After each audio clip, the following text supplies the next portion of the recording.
안녕하세요. 강호진의 인사이트입니다. 자, 오늘은 반도체 기술주에 대한 이야기 좀 해보도록 할 텐데요. 자, 영상 시작 전 채널 구독과 영상 좋아요 버튼 눌러주시면 감사하겠습니다. 자, 먼저 기사 하나 보고 가도록 할게요. 제목을 한번 보시면은 지금이 저가 투자자들 미 대형 기술주의 뭉칫돈이라는 제목의 기사인데 오늘 나온 기사입니다. 오늘 낮에. 자, 내용을 한번 보시면은 지난주 경기 침체 공포 확산으로 주가가 하락했던 대형 기술주들에 대한 공격적인 저가 매수에 나서고 있다라는 내용인데, 자, 지난 이 S&P 500 상위 50개 기업에 투자하는 인베스코 S&P 500 탑 50 ETF 이 펀드에 지금 순유입된 자금이 무려 2억 1천만 달러에 달한다라고 합니다.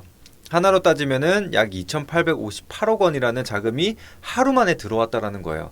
그래서 해당 펀드의 약 20년 역사상 최대 하루 유입액이다 라고 할 정도로 굉장히 이 기술주에 대한 믿음, 신뢰, 그리고 관심도 어마어마하게 높다라는 거라고 좀 볼 수가 있겠죠. 그래서 이 자금이 계속적으로 유입이 되고 있는데 지금 이 XLG 펀드에 대한 자산 가치가 53억 달러로 4%가 늘었다라고 합니다. 그러면은 이 중 절반은 지난 1년 동안 올라간 이 유입된 액수와 맞먹는다 할 정도로 굉장한 자금이 좀 들어오고 있다라고 볼 수가 있겠죠. 그래서 이런 상승을 좀 보여주고 있는 상황이고 거래량을 보더라도 급증하는 그런 모습들을 볼 수가 있죠. 자, 그리고 이 펀드에는 이제 이른바 매그니피센트라고 하는 애플, 메타, 그리고 엔비디아, 알파벳, 아마존, 마이크로소프트가 포함이 되어 있는 펀드라고 좀 볼 수가 있는데 수익률도 굉장히 좀 잘 나오고 있다라고 좀 보시면 될 것 같습니다. 그래서 뭐 국내 증시만 보더라도 굉장히 반등이 빨리 나와줬고 또 기술주들도 좋은 흐름을 좀 이어가고 있는 상황이죠. 게다가 거기에 더해서 이 소비자 물가 지표를 앞두고 있는데 도매 지표, PPI 지표가 좀 나오게 됐는데 이 예상보다 빠른 인플레이션 완화를 좀 보여줬다라고 하면서 투심이 조금씩 살아나는 모습이 확인이 됐습니다. 그래서 기술주 중심의 나스닥 지수도 2.4% 급등을 좀 보여줬고 필라델피아 반도체 지수도 4%대의 상승을 좀 보여주기도 했습니다. 그래서 굉장히 좀 견조한 흐름을 이어가고 있는 상황이죠. 자, 국내 증시도 한번 보게 되면은 지난 월요일 급락을 보여줬지만 지금 이 낙폭을 전부 다 만회했고 이제는 갭 구간을 채우러 올라가고 있는 상황입니다. 그래서 200지수만 보더라도 지금 비슷하게 좋은 흐름을 이어가고 있고 코스닥 같은 경우에도 이제 거의 다 갭 다 메꿨습니다. 코스닥이 조금 더 반등이 강했죠. 150지수를 보더라도 이미 이 지난 금요일 하락이 시작됐던 금요일 음봉 구간까지 올라왔어요. 그래서 굉장히 빠른 반등을 좀 보여주고 있다. 이와 관련해서 삼성전자의 흐름을 한번 보더라도 마찬가지로 지수와 굉장히 비슷한 흐름을 좀 보여주고 있죠. SK하이닉스도 마찬가지입니다. 그래서 거의 다 회복을 하고 SK하이닉스가 아무래도 보다 좀 탄력적인 움직임이 나타나고 있죠. 그래서 제가 이와 관련해서 강의를 한번 해드린 게 있습니다. 한번 보시면은 자, 8월 5일 저녁 방송에 이제 강의를 했었던 내용인데 이때 주제가 뭐였냐면 바로 공포에 살아라는 내용이었어요. 그래서 급락이 나왔지만 지금 시장에 전혀 문제가 없다. 그래서 이 정도의 위기 상황인가? 절대 아니다. 그래서 제가 하락 원인에 대해서 안내를 드렸었죠.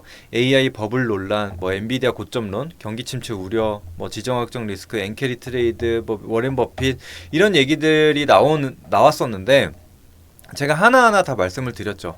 엔비디아 많이 오르긴 한 건 맞다. 지금 10달러에서 이거는 액면 분할 적용이 된 주가입니다. 10달러에서 140달러까지 오르고 97불까지 빠졌다. 근데 이거는 지금 거의 14배 가까운 상승을 보인 이후에 30%가 빠진 거고 삼성전자는 고작 70% 정도가 오르고 20%의 조정을 받았다. 너무 과도하다. 이렇게 안내를 드리기도 했었죠. 그리고 우리 같은 경우에는 이제 메모리 반도체 위주로 지금 가고 있는 상황이기 때문에 이거랑 좀 별개로 봐야 된다라고 말씀을 드렸죠. 그리고 또 AI 열풍. 이 빅테크가 실제로 AI에 대한 투자를 굉장히 많이 했는데 어떻게 보면은 이런 선제적인 투자가 들어가게 되고 그 이후에 이제 메모리 칩이 좀 들어가는 부분이기 때문에 우리나라랑 크게 관련이 없다. 우리나라의 그러니까 상승 이 모멘텀은 여전히 남아 있다. 이렇게 좀 말씀을 드렸습니다. 상관이 없진 않겠죠. 근데 지금 제가 봤을 때는 과도하다. 이런 부분으로 좀 말씀을 드렸습니다. 그리고 뭐 그 외에 뭐 엔캐리 트레이드도 아니다. 뭐 이런 여러 가지 이야기를 좀 해드렸는데 결국 중요한 거는 뭐였냐? 우리가 무엇을 봐야 되냐? 제가 이제 반도체를 좀 봐야 된다라고 말씀을 드렸어요. 그러면서 여전히 HBM 잘 팔리고 있는 상황이다. 라고 안내를 드렸고, 실제로 이제 아직까지 HBM3E에 대한 퀄테스트 승인 통과 기사가 나오지는 않았지만 가능성이 지금 상당히 높은 상황이고, 삼성전자가 아니더라도 SK 하이닉스 같은 경우에는 이미 공급을 하고 있고 거의 독점에 가까운 지금 자리에 있기 때문에 흔들림이 없다. 내년분까지 이미 솔드아웃이 됐기 때문에 이 부분이 계속적으로 이어질 것이다 라고 안내를 드렸습니다. 그리고 우리나라 메모리 이 시장 같은 경우에는 해봐야 지난해 4분기부터 겨우 턴어라운드를 한 거거든요.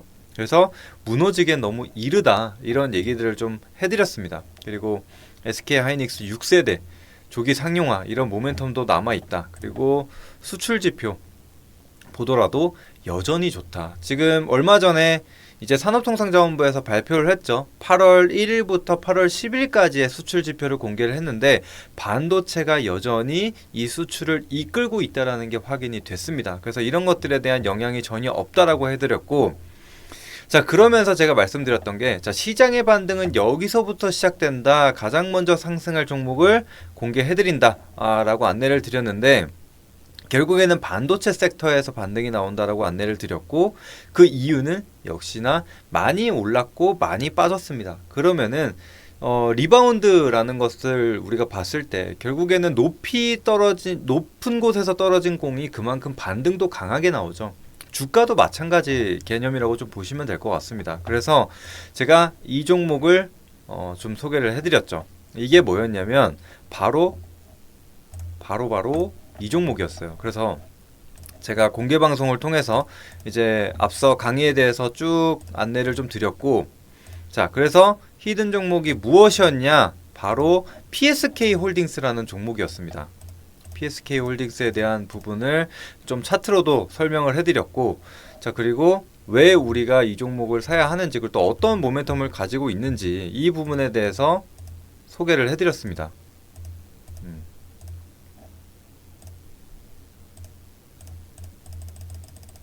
한번 보시면은 이게 이제 리플로우 장비라 디스컴 장비 이 두 개를 생산하고 있는 종목이라고 기업이라고 좀 보시면 되는데, 요 부분이 잘 안 걸리네. 네, 보시면 되는데 이 HBM용 장비를 생산하는 기업이라고 간단하게 생각하시면 되시고, 그리고 HBM 하면은 당연 삼성전자와 SK 하이닉스가 있죠. 그리고 추가적으로 이제 마이크론도 공급을 하기 시작했는데, 이 PSK 홀딩스 같은 경우에는 HBM용 리플로우 장비라든지 디스컴 장비를 이 3사 모두에게 공급하는 기업이에요. 그렇기 때문에 HBM 관련 실수혜주라고 좀 볼 수가 있겠고, 그 다음에 이제 제가 이제 지지 가격대까지도 안내를 드렸습니다. 이제 4만원 구간이 확인이 되면 바로 진입을 할 수 있다. 그리고 만약에 추가적인 조정이 나오면서 4만원을 깬다 하면은 뭐 2차, 3차까지도 안내를 좀 드렸었는데, 자, 차트로 다시 한번 돌아오면은 PSK 홀딩스의 차트를 한번 보시도록 할게요. 그러면은 딱 이때였어요. 8월 5일 이때 추천을 해드린 거니까 보시면은 딱 4만원 구간을 이탈하지 않고, 그러니까 1차 지지 가격대를 이탈하지 않았죠. 그러면은 바로 진입을 할 수 있었는데 연이어서 상승이 나왔고, 오늘 같은 경우에도 장중 16%의 상승을 보이면서 굉장히 좋은 흐름을 보였습니다. 그래서 4만원 구간대에 뭐 진입을 했다라고 한다면은 뭐 거의 30% 가까운 수익을 좀 낼 수 있었던 그런 자리였습니다. 그래서 실제 수혜를 볼 수 있고 또 반등이 나올 수 있는, 결국에는 시장 수급이라는 게 우리가 주도 섹터 안에서 돌아올 수밖에 없는 이런 부분을 이해하고 계셨다면 여러분들이 반도체를 놓치지 않았을 거라고 생각을 하거든요. 여튼 그런 부분에서 딱 맞아 떨어져서, 그리고 종목도 보시면은 HBM 밸류체인 관련주들 중에서도 굉장히 강한 흐름을 보여줬었던 게 바로 PSK 홀딩스라고 볼 수가 있습니다. 그래서 매수를 따라오신 분들이라면 수익 축하드리도록 하겠고, 근데 이제 사실 제가 이제 계속 말씀드리고 있지만, 지금 이제 PSK 홀딩스 뭐 어떤 종목이 됐든 반도체가 지금 이렇게 고점을 뚫고 돌파한다, 이렇게 보고 있지는 않거든요. 다만 조정이 나왔었을 때 접근할 수 있는 자리였고, 그런 종목이었다라고 말씀을 드리는 겁니다. 왜냐면은 사실 지금 수급의 흐름을 보게 되면은 고점에 있는 종목들에서 차익이 나오게 되고 다시 바닥권에 있는 종목들로 들어오고 있거든요. 그래서 최근에 제가 강조를 드렸던 이런 제약바이오 흐름을 보면은 완전 바닥 구간이었어요. 그 다음에 얼마 전에 또 이 전기차 화재 사건과 관련돼서 전기차 관련된, 그러니까 배터리와 관련된 뭐 혹은 충전과 관련된 종목들이 올랐단 말이에요. 그러면서 이제 전고체 관련주들도 올랐었는데, 이런 것들을 또 보시면 다 바닥권에 있는 종목들이 반등이 강하게 나왔다라는 거예요. 그래서 이런 부분은 조금 조심해야 된다. 무작정 반도체 간에 해서 내가 이 종목을 신고가까지 봐야겠다, 이런 거는 조금 무리가 있다라고 하는 거죠. 그래서 무작정 쫓아가기보다는 우리가 항상 이런 주도 섹터, 그리고 너무 많이 올랐었던 종목들 같은 경우에는 그냥 눌림이 나왔을 때 눌림목 매매 관점으로 봐주시면 될 것 같아요, 이제는. 그래서 그렇게 보시고, 그렇기 때문에 일단은 반도체가 완전히 끝났다라고 생각은 하지 않거든요. 그래서 오늘 뭐 자람 테크놀로지 이런 종목들도 오늘 장중에 급등이 나왔어요. 20%대의 상승을 좀 보여줬는데, 여기서 알 수 있는 게 또 한 가지 있죠. 똑같습니다. 상승이 굉장히 크게 나왔는데 조정도 그만큼 컸어요. 그러면서 하방 영직이 나타나는 그런 종목들에서 강한 반등이 나왔다. 그래서 제가 봤을 때는 뭐 QRT 이런 종목도 한번 보시면은 이것도 굉장히 강하게 올랐었던 종목 중에 하나거든요.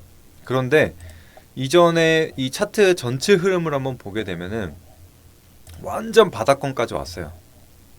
상장 이후 뭐 거의 최저가 구간까지 왔다가 지금 소폭 반등을 보여주고 있는 상황인데, 이제 이런 종목들 사이에서 반등을 보여주지 않을까 싶거든요. 그래서 다른 또 많이 오른 종목 혹은 반등이 심하게 강하게 나온 종목들 같은 경우에는 조금 배제를 하고 오히려 덜 오른 종목을 좀 보시는 게 맞지 않을까 라고 생각을 합니다. 그래서 또 하나 좀 잡아보자면은 지금 유리기판 쪽도 괜찮다라고 생각을 하거든요. 보시면은 뭐 필옵틱스나 YC캠 혹은 뭐 JNTC, 뭐 KNJ 뭐 이런 종목들 한번 보시면은 조정을 많이 받았어요. 그죠? 그래서 조정폭 대비해서 반등이 좀 약했기 때문에 이런 종목들로 오히려 들어올 수 있지 않을까라는 생각을 합니다. 그래서 유리기판이나 뭐 QRT와 같은 지금 거의 상승분을 다 반납한 이런 종목들을 한번 봐주시면 좋을 것 같습니다. 자, 지금 보시는 바와 같이 제가 실제로 뭐 추천을 드리고 있는 종목들이 굉장히 좀 잘 움직이고 있습니다. 그래서 여러분들이 다양한 채널, 저희 경제방송도 봐주시고 저희 유튜브 채널도 계속해서 봐주시면은 이런 좋은 결과 얻으실 수 있을 거라고 생각을 합니다. 네, 오늘은 이렇게 이제 반도체와 관련된 내용 간략하게 정리를 한번 해봤고요. 다음에도 더 좋은 내용으로 찾아뵙도록 하겠습니다. 영상 끝나기 전에 채널 구독과 그리고 영상 좋아요 버튼 아직 안 누르셨다면은 마지막으로 눌러주시면 감사하겠습니다. 자, 그럼 저는 또 다음 영상에 인사드리도록 하겠습니다. 감사합니다.